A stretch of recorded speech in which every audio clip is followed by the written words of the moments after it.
ষষ্ঠ শ্রেণীর শিক্ষার্থী বন্ধুরা, তোমাদের গণিত বইয়ের অনুশীলনী 4.1 2 নংয়ের সবগুলো প্রশ্নের সমাধান করব। 2 নং প্রশ্নে বলা হয়েছে প্লাস মাইনাস ইনটু ডিভিশন চিহ্নের সাহায্যে লিখো। প্রথম অঙ্কটাতে বলা হয়েছে x এর 4 গুণের সাথে y এর 5 গুণ যোগ। তাহলে আমরা প্রথমে লিখব x এর 4 গুণ। x এর 4 গুণ মানে কি? x কে 4 দিয়ে গুণ। x কে যদি 4 দিয়ে গুণ করি তাহলে কি হবে? 4x হবে। y এর 5 গুণ মানে কি? y কে আমরা 5 দিয়ে গুণ করব, তাহলে 5y। এখন এই দুইটাকে যোগ করতে বলা হয়েছে, তাহলে আমরা লিখব নির্ণয়ে যোগ। এই 4x আর 5y এখন যোগ করব। 4x plus 5y। আমাদের শুধু চিহ্নের সাহায্যে যোগটা করতে বলা হয়েছে, তাই আমরা শুধু চিহ্নের সাহায্যে যোগটা করলাম। এখন 2 নম্বর অঙ্কে বলা হয়েছে a এর দ্বিগুণ থেকে b বিয়োগ করো। a এর দ্বিগুণ মানে কি? 2a। এর দ্বিগুণ হচ্ছে 2a। এখন এই দ্বিগুণের সাথে b বিয়োগ করতে বলা হয়েছে, তাহলে আমরা লিখব সুতরাং নির্ণয়ে বিয়োগ। এই 2 এর সাথে b বিয়োগ করব, তাহলে লিখব 2a মাইনাস b। এবার আমরা 3 নং প্রশ্নটির সমাধান করব। 3 নং প্রশ্নে কি বলা হয়েছে? একটি সংখ্যার 3 গুণের সাথে অপর একটি সংখ্যার দ্বিগুণ যোগ। একটি সংখ্যার 3 গুণ। একটি সংখ্যা কি সেটা কিন্তু আমরা জানি না, তাই একটি সংখ্যা আমরা ধরে নিব, মনে মনে ধরে নিব। একটি সংখ্যা হচ্ছে x, যার 3 গুণ। 3 গুণ মানে হচ্ছে 3 দিয়ে গুণ করতে হবে, তাহলে হলো 3x।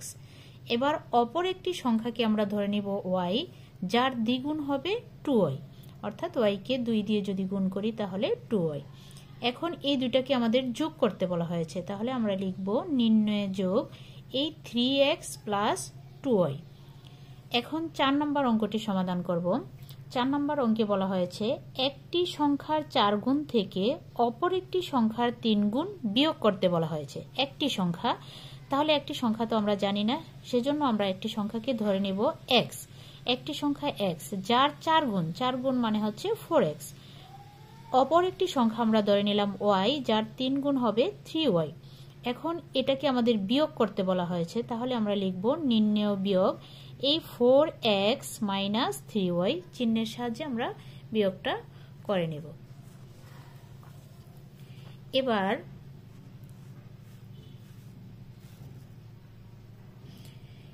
5 নম্বর অঙ্কটি সমাধান করব।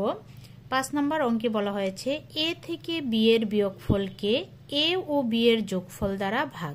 a থেকে b এর বিয়োগফল কি হয়? a minus b। a ও b এর যোগফল কি হবে? a plus b। এখন এটাকে ভাগ করতে বলা হয়েছে, তাহলে আমরা লিখব নির্ণেয় ভাগফল a minus b divided by a plus b। এটা হচ্ছে ভাগ চিহ্ন। এখন 6 নম্বর অঙ্কটির সমাধান করব। 6 নম্বরে কি বলা হয়েছে? x কে y দ্বারা ভাগ করে ভাগফলের সাথে 5 যোগ করো। x কে প্রথমে আমরা y দ্বারা ভাগ করব। x কে y দ্বারা ভাগ করলে হয় x ডিভাইডেড বাই y। এই ভাগ চিহ্নটা আমরা দিব, অথবা এটাকে আমরা এইভাবেও লিখতে পারি, x ডিভাইডেড বাই y। এভাবেও লেখা যায়, দুটোভাবে লিখলেই হবে। তাহলে সুতরাং আমরা লিখব নির্ণেয় যোগফল। এই ভাগফলের সাথে 5 যোগ করতে বলেছে, তাহলে ভাগফলটা আমরা পেয়েছি x ডিভাইডেড বাই y। এটার সাথে আমরা প্লাস করব 5 প্লাস 5। এবার 7 নম্বর অঙ্কটার সমাধান করব আমরা। 7 নম্বর অঙ্কে বলা হয়েছে 2 কে x দ্বারা, 5 কে y দ্বারা, 3 কে z দ্বারা ভাগ করে প্রাপ্ত ভাগফলগুলো যোগ করো। প্রথমে আমরা 2 কে x দ্বারা ভাগ করব। 2 কে x দ্বারা ভাগ করলে হয় 2 ডিভাইডেড বাই x লিখব। এবার 5 কে y দ্বারা ভাগ করব। 5 কে y দ্বারা ভাগ করলে হয় 5 ডিভাইডেড বাই y। উপরে 5 লিখব, নিচে y লিখব। এবার 3 কে z দ্বারা ভাগ করব। 3 ডিভাইডেড বাই z। এখন এগুলো আমরা ভাগফল পেলাম প্রতিটার।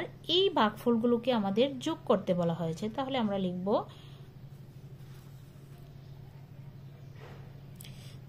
লিখব নির্ণেয় যোগফল 2 divided by x plus 5 divided by y plus 3 divided by z।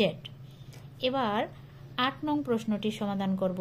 a K b দ্বারা ভাগ করে ভাগফলের সাথে 3 যোগ। a কে b দ্বারা প্রথমে আমরা ভাগ করব। a কে b দ্বারা ভাগ মানে a ডিভাইডেড বাই b।